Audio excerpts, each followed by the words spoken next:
What's going on, everyone? Welcome back to Beyond the Cage. Once again, I am joined by Peter and Connor. How we doing? Let's go, guys. Super stoked to be here. Let's fucking do this. We got our first card in almost a month. Yeah, no February numbered card.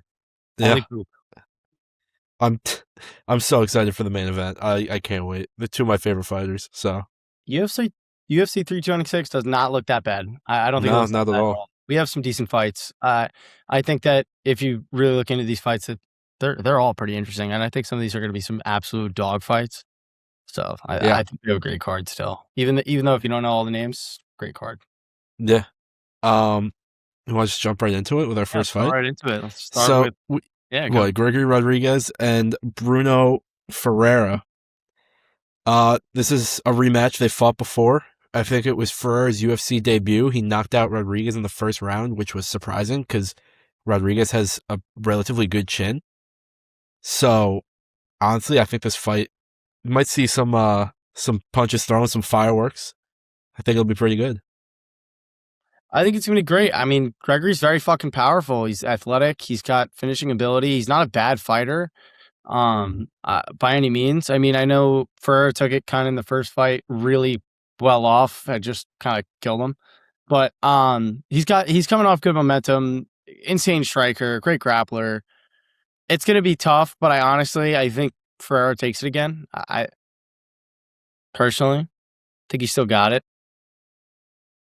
I'm gonna disagree. I have Rodriguez by decision. Yeah, Okay. I have Rodriguez as well. Okay. Ferrer was a late replacement in that first fight, so Rodriguez didn't have a full camp to prep for him. Both guys are coming in off wins, but in my opinion, Rodriguez's are a little more impressive. He's got that win over Jack Hermanson, which I think is really big. And I think Rodriguez has learned from the first fight, IMO. Yeah, I agree. I don't know. I think you got to look out here. I think it's going to be interesting. I think it'll be a good fight. I think it could be deadly. I think it could be deadly. I think Bruno could just, I don't know, put it all out there. Maybe we'll see. Let's go on to Drew Dober and Michael Johnson. I mean, this is going to be a dog fight. This is going to be awesome. Racially motivated Drew Dober. Yeah. For you subreddit MMA fans out there who know about that lore. It's going to crazy. They've been in here a long time. Both have extensive fights. Drew Dober 28-15, Michael Johnson 25-19. I mean, dog fight. I don't have much to say other than it's gonna be a dog fight. Yeah, I mean, Johnson has a 3-fight win streak. He's actually looked pretty good as of late. His last fight was on that last Holloway card, the one where we were Buffalo Wild Wings. Yes, we were. Yes, we were. And I think that when there's two fighters that are towards the end of their UFC careers, I mean, they're both, I think I looked at Dober's 37, Johnson's 39. Johnson's known. He loses the winnable fights and wins the ones that you don't think he's going to win. But I feel like in this situation, you got to go with the fighter who was better at his peak. I'm going to go Johnson by knockout. Okay. Not a bad pick. I was kind of with you on that. I mean, I don't know, to be totally honest. I'm not very certain with my decision either way. I was going to say Michael Johnson just because I think he's kind of a harder hitter, but I don't know. They both have the experience. I'm notoriously pick experience over anything else, but I would take Michael Johnson here or for those fists. I'm gonna be different here. I'm gonna take Dober. I like Dober's chin. I think his chin's a little bit better than Johnson's. And both of these guys average less than one takedown per 15 minutes. So like this fight's gonna be standing. I could honestly see it going to Johnson, as you guys said, but I'm just gonna take Dober because I think his chin's a tiny bit better. He does have a fat chin, dude. Yeah. I don't know. That thing is huge. He can mog it if he wants to. Yeah. All right, let's keep going. We got Rob Font, Raul Rojas Jr. Excuse me. It's gonna be an interesting fight. Bantamweight bout. Chihuahua. Chihuahua's a young little boy. He's trying to get a number next to his name. I mean, yeah, Chihuahua's a young little boy. I mean, Rob Font's been here a very long time. We know a lot about Rob Font. I'm very confident in Rob Font's experience here. But I mean, me and Connor were talking earlier. I'm sure this is something you're gonna actually probably bring up, so I'm not gonna talk too much about it. But I mean, they fight differently, so I think it's gonna be very interesting. They fight very differently, so I'll leave this to Connor get actually into that, into their fighting styles and stuff. Yeah, little fun fact, this fight was supposed to be a co-main event on a September fight card, last year, but, Shiwiwi had to pull out with an injury, unfortunately. Font's 39, he comes in with a 3-5 record in his last 8. Um, and Rojas on the other side, coming in 11-1 so far. The UFC's kind of protecting him, IMO. Not this is like his real first test, but these guys are two completely Third main different card. fighters. Font just averages so many 5.36 significant strikes per minute, and Rojas is 1.51. So and then in terms of a wrestling aspect, Font is just drowning compared to Rojas. So look for that to be the key matchup. If Font could keep the fight standing, I don't see Rojas making it past the second round. Yeah. This fight's important for both of them. Font needs to win this fight to stay relevant in the division. And Rosas obviously needs to win this fight to move up, to get ranked. And the big thing here is Font has given up 22 takedowns in his last 4 fights, which does not bode well for him. As we all know, Rosas loves being on the ground. Put you on your butt. He'll put you on your butt. Yeah.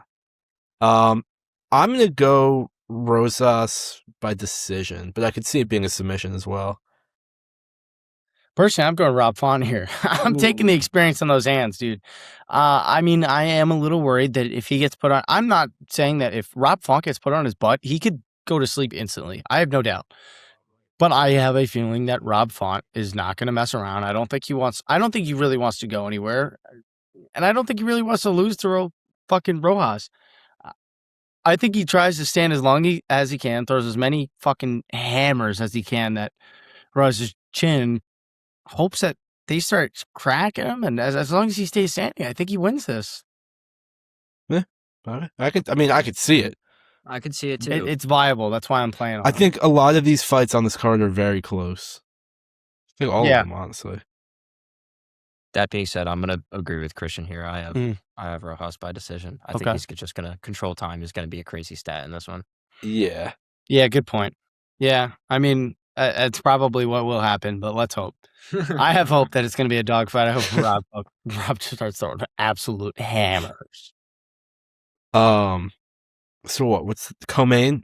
Chao Baralho against RDR. RDR, Ryan Ritter. I don't know. I think this fight, I feel I could see it going either way if I'm being completely honest. RDR quit on the stool in the 4th round, in between the 4th and 5th round, I believe, of his last fight against Brendan Allen, which he did once before not in the UFC. He also quit on the stool. And then Barajo's coming off a loss against Imavov by decision. So both coming off a loss, both need a win. I feel like the difference here is De Ritter kind of needs to clinch and grapple, and I think Barajo's a better striker. So I don't know. I think this fight's gonna be close. I'm gonna go Barajo by decision, but I think I could see it flipping very easily. Well, little did you know, Kyle fucking promised a KO for this fight. He specifically went out of his way to promise the fact that he will knock out Reinhard Ritter. I mean, Kyle's very technical striker. He's a good striker. I don't think he's obviously looking to end it early. I don't think that's out of the question here. Yeah. And then we all know RDR. RDR's established. I'm a little scared of the guy. That last fight was a little dangerous though. And I mean, I don't know. If I'm going to pick anybody here, I'm probably going to go Kai decision. But I don't think he's really going to knock him out. All right, I'm gonna switch it up here. I got RDR personally. I like him just because of his size. He spent a good portion of his career fighting up at 205, so he's got 3 inches of reach and also height in this fight. And so I'm gonna take him by KO, but he's also had some pretty impressive victories earlier on in his career. I know he got grappled to death by Brendan Allen in his last fight. But previously he has wins over Kevin Holland, Bo Nickel, and also Robert Whitaker. Whitaker, Knuckle, excuse me. So certainly not someone to sleep completely on. No, I'm not sleeping at on all. him. I'm just I just feel like it's gonna be almost like a robbery kind of lose. Maybe a little bit, at the decision. I see. Judges don't do it Okay. right. It's gonna go to fucking by like a point. By unanimous decision. I could see that. Would The you main like event. that's the main event? BMF time, boys. I mean, it's what we've all been waiting for. We're so excited. I'm Max Holloway, so Charles Oliveira, excited. lightweight bout for the BMF title. This is a rematch. Decades in the making. Holy crap, I can't speak today. I mean, last time they fought, Charles kind of just like got hit, said he hurt his neck, crumbled to the ground in the corner. Dislocated collarbone, I believe, was what happened. Way later on, it was a collarbone thing, I believe. But originally, I remember collarbone something. I remember like originally right after the fight, the doctor was like, "Yeah, nothing's wrong, he's fine." And then Max got so pissed. Yeah, he was so pissed about it. That started the reputation that Oliveira was a quitter, which he would later disprove on his title run. We love you, Charles. We love you. Now that we're here in the Big 2-6, I mean, Max Holloway's changed his fighting style completely, almost not completely, but he's reworked it. He's fixed it. He's a lot more changed of a fighter. He's coming into this a new fighter. Charles Oliveira obviously has gone through hell and back and literally destroyed hell. Like, I mean, we all know Dubronk's here. He's a dangerous little snake on the ground, and Charles is just a scary little counter striker too. And then you have the best boxer in the UFC. Yeah. Coming at you with hands. So I mean, I'll save my pick because I don't know how you guys are gonna feel about it, but all right. Keep my I think I don't know. So Oliveira has a 5-inch reach advantage, but I think he'll still stay pretty close to Holloway.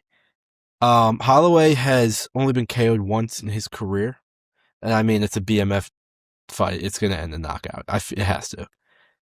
And then submission could be. There could be. So yeah.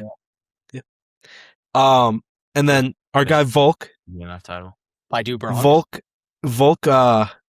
He said that he expects Holloway to wear down Oliveira and get a late finish in the 3rd or 4th round.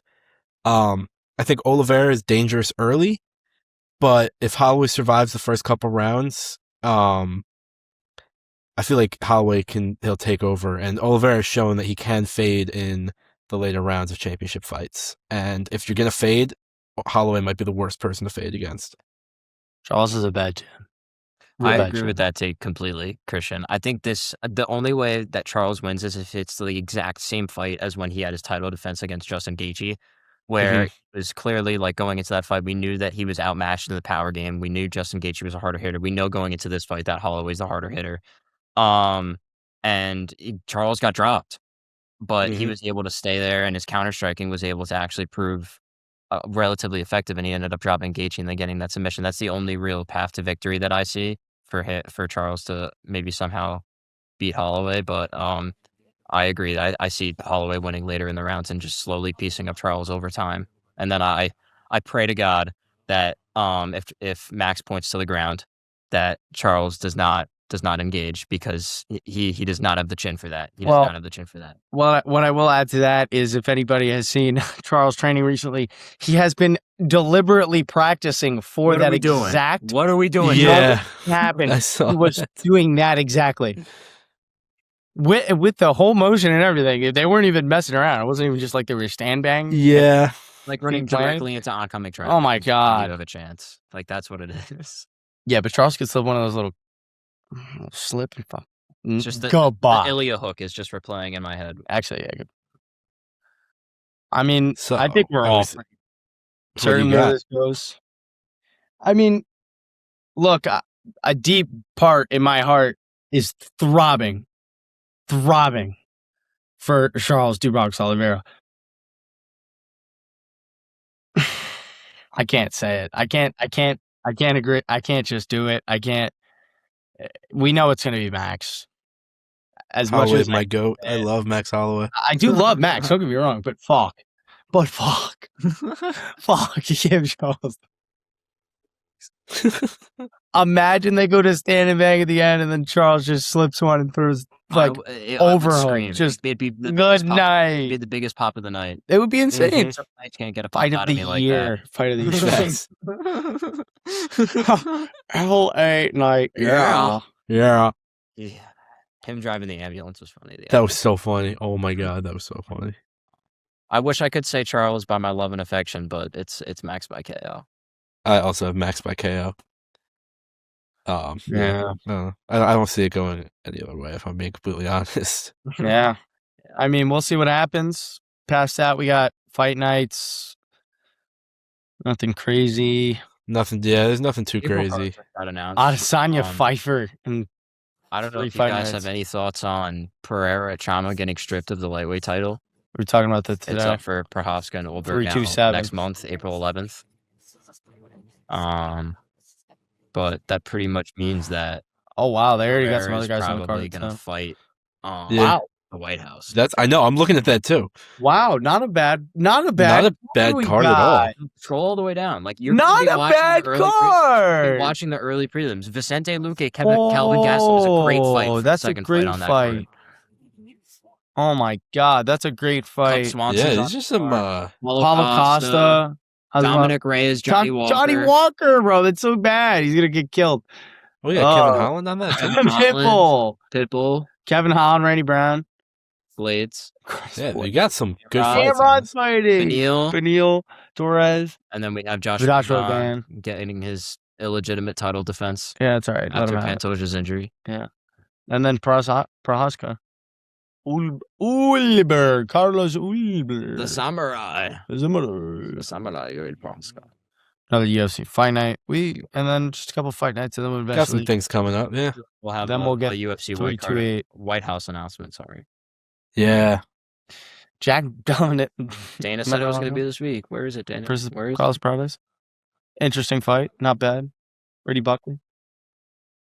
I don't know. We got some stuff cooking up for us, guys. Got some things cooking up. All right. With that, that's it for UFC. We have 326 coming up on Saturday. It's going to be a fun 326. card. And we'll see you when we do UFC 327 in a month. Pretty much. Till then. Yeah. Till then. Till then, guys. Enjoy the UFC on Saturday. Enjoy.